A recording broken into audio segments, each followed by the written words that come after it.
All right, welcome back to the Silver and Black today here on CBS Sports Radio. Hope you're having a great Sunday. Also, just want to pass out our condolences to the George family. Of course, we lost broadcasting legend Phyllis George at 70 this morning. Of course, Phyllis co-hosted the groundbreaking NFL Today on CBS starting in 1975. Not only a pioneer for women's broadcasting, but in TV in general, opened so many doors for people. And it's a sad news that we lose her at such an early age from a blood disorder, but our best out to her family. Okay, now we're going to get into the ticket prices. Yes, I heard a lot of you complaining over the course of the week in Raider Nation about ticket prices because coming to Las Vegas, everyone knew the ticket prices would go up. But on the secondary market, a story by our next guest, Mr. Shlomo Sprung from Forbes, who joins us now from New York, did a story about the secondary market and how the Raiders have just blown away this market. Now, it's early, we know,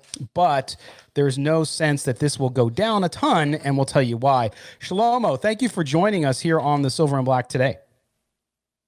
Yeah, thank you for having me on.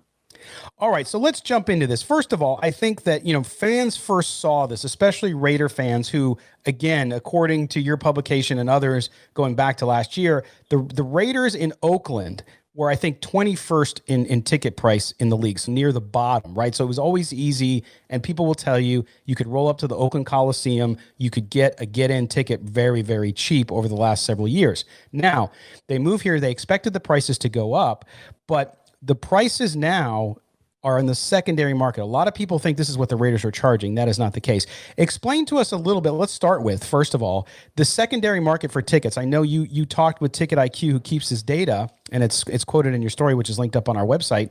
But when you look at this, Shlomo, and you look at the price increases over last year, talk a little bit about why the Raiders ticket prices have gone up so much so fast.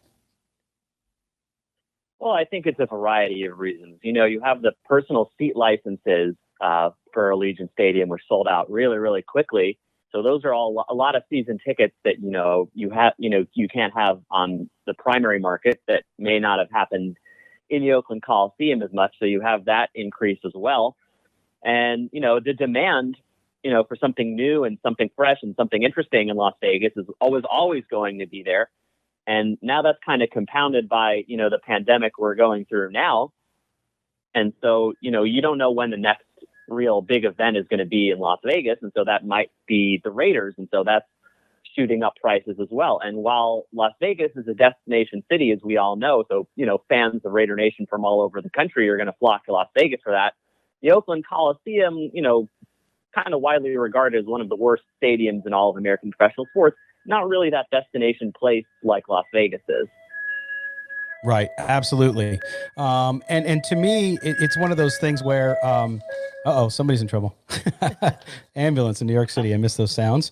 But Shlomo, the only sound we get now. I know, it's unfortunate. And we look at these ticket prices, and like you mentioned, because of the pandemic and everything like that, I think people's expectations were that, they'd go up, but they wouldn't go up this much. But when you look at the Raiders, talk about the increase. Again, according to Ticket IQ, the prices for the Raiders tickets on the secondary market have gone up 527%. The next closest team is the New York Jets at 153. Bengals, of course, with Joe Burrow as their big pick. The Buccaneers, Tom Brady goes there. The Denver Broncos, a lot of excitement around their draft and what they're doing with their young roster.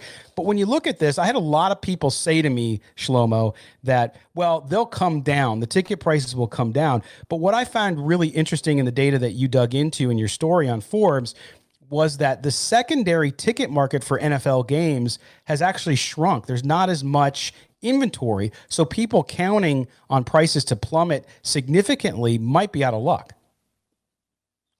Yeah, I mean, there's a chance that could change if, things get, dramatically better with this pandemic, but it's been a league-wide trend since 2013 that the secondary market has shrunk every single year consistently. I think it's down something like 83 or 84% since last year. And if all these games that are scheduled, that the NFL scheduled, are kind of, in limbo or in doubt, the demand, the secondary market isn't going to put out tickets for games that they don't know are going to be scheduled during those times. So that factors in as well.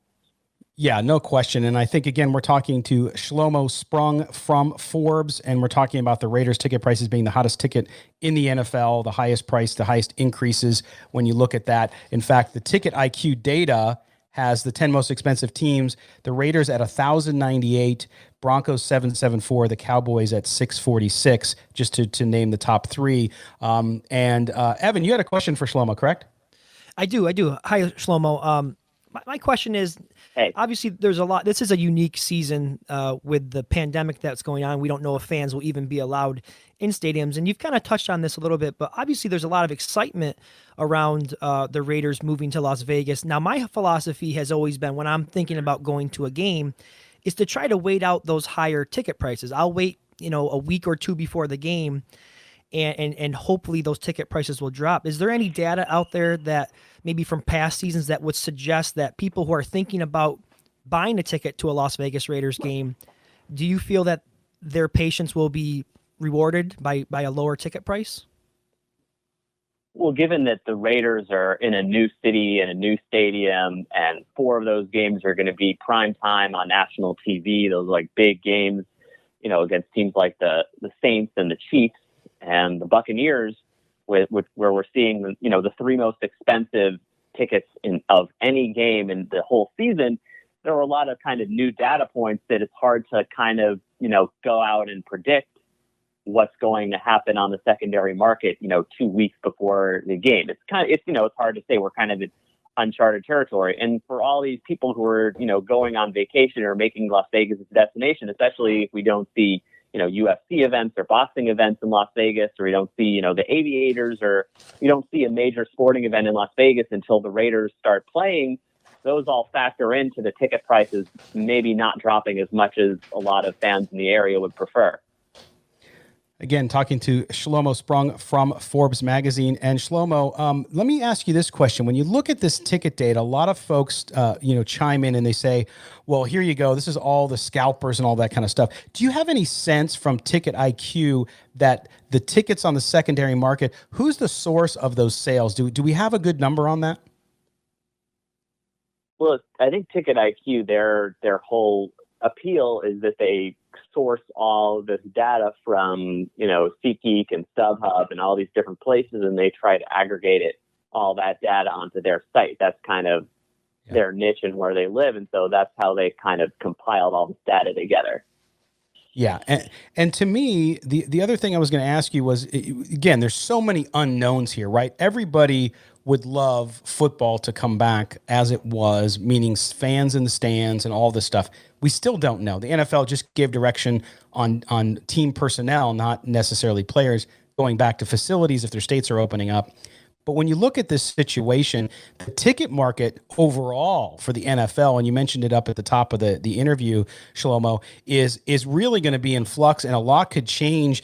Is there any sense to what may happen from a legal perspective or from a season ticket holder perspective? Should the NFL have to proceed without fans? Right, and there's always a chance that if they can't proceed without fans, there's still the option for the NFL to kind of shift the season back, either moving, week 1 and week 2, or, week 3 and week 4, even past week 17, and extend, the regular season and the whole season and push off the Super Bowl that way. Or they could just say, listen, we want to have in as much of a sense of normalcy as possible, and then we don't have fans, and then the league will probably, go and try to see what will happen with these games, just like, the NBA and the NHL are dealing with the regular season games that are going to end up being lost across the league. And so the NFL is going to have precedent with the other leagues to see what would happen with those tickets if if fans, can end up going up in the stands for those games. Again, we're talking to Shlomo Sprung from Forbes. He covers sports. And Shlomo, let me ask you this, too, about the NFL before we let you go here in the next couple minutes. TV. Now, of course, if the NFL proceeds, and again, we're just making complete guesses here because we don't know for sure. But if the NFL were to proceed without fans in the stands, or a limited number of fans in the stands, and television, or if their schedule had to be altered, because we don't know that, even though the NFL has said continually that they plan on playing a full schedule, if they were to have to cut back on games, how does that impact the TV revenue and what TV networks would want to do should the games be curtailed or shortened? Well, sure. If TV, if the season is shortened, obviously the TV networks are going to ask for that money back, from the, the rights feel like they're not getting inventory. Why should they have to pay for something they're not getting? And that's the same kind of mindset that the fans should have. Like, why should we pay money for games that we can't attend? We pay our hard-earned money. Right now, the $1,100 per ticket is almost the price of the national stimulus check that, everybody's been getting. And so they, especially in the economic climate that we're in, the fans should, and, they should have the absolute right to get that money back if they're not able to go to games. So there's just so much uncertainty and so much in flux that it's really hard to say anything definitively. As you said, there are just, so many variables out there that could happen, so much unknown. Well, I do know that if you want to keep up with what's going on with sports and on the business side too, much of what we were talking about today, make sure you follow Shlomo on Twitter, but also his work on Forbes.com. Does excellent work there. I highly recommend. And Shlomo, we'll have you on again. We appreciate you being on with us this morning. Yeah, thank you for having me. And I hope everyone's safe and healthy out there. Same to you guys. Keep getting better in New York. We are keeping you in our thoughts always. Thanks again. All right, we're going to step aside for a break real quick, and when we come back, we'll be back to talking Raiders. Me and Evan Grote, we're going to talk about this sticker shock. Want to hear what you have to say. Jump on YouTube,